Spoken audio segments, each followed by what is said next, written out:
खुश व्हायचं नाही, मग त्याच्या मुळ्याचे प्रयत्न आपल्याला काय करतात तिथं दिसून येतात. महाराज म्हणतात ओले मुळं भेदी.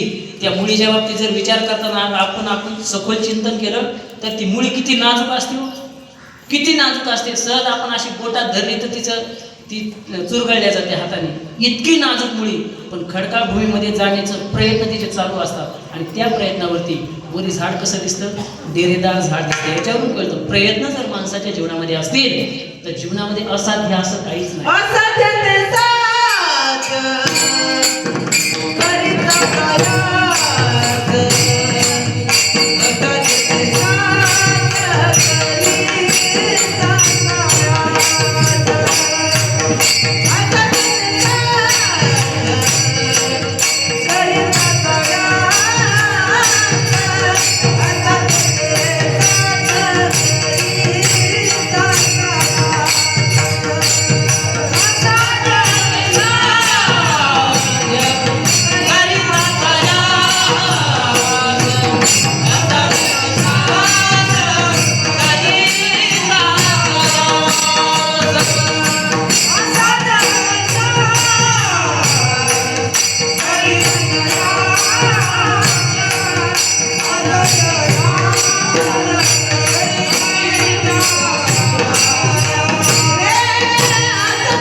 साध्य करिता सायास कारण अभ्यास. तुका म्हणे महाराज म्हणतात जीवनामध्ये प्रयत्न जर असतील तर असाध्य असणारं देखील कार्य काय होतं, साध्य होतं. पण त्याच्यासाठी सगळ्यात महत्वाचं काय असते, जीवनामध्ये केलेले प्रयत्न हे फार महत्वाचे. काही लोक म्हणतात महाराज पोलीस भरतीमध्ये आता लागलोच असतो, मग अर्ध्या मार्कावरून गेलो. बाबा अर्ध्या मार्काचा अभ्यास तुझा कमी पडला असं म्हणायचंच नाही. सरकारने काय केलं, 2 मार्क वाढून घेतले असं म्हणायचंच नाही. मग तुझा अभ्यास कर.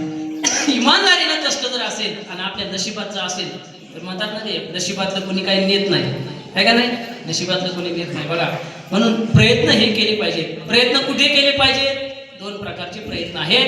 बघा ज्या प्रयत्नाने आपल्या जीवनामध्ये सुख समाधान प्राप्त होईल असे मानवी जीवनामध्ये माणसाने प्रयत्न केले पाहिजे.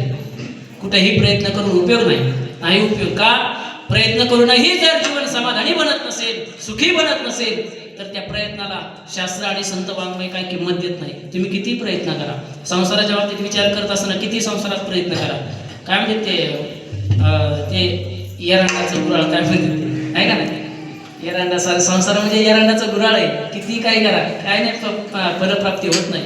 नाहीतरी लग्न लावताना ते दारामध्ये मांडव लावतात. कशाचा? येड्या बाबडीचा का? कशाचा लावते?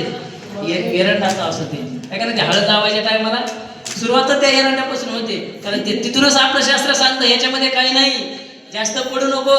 मग हे जे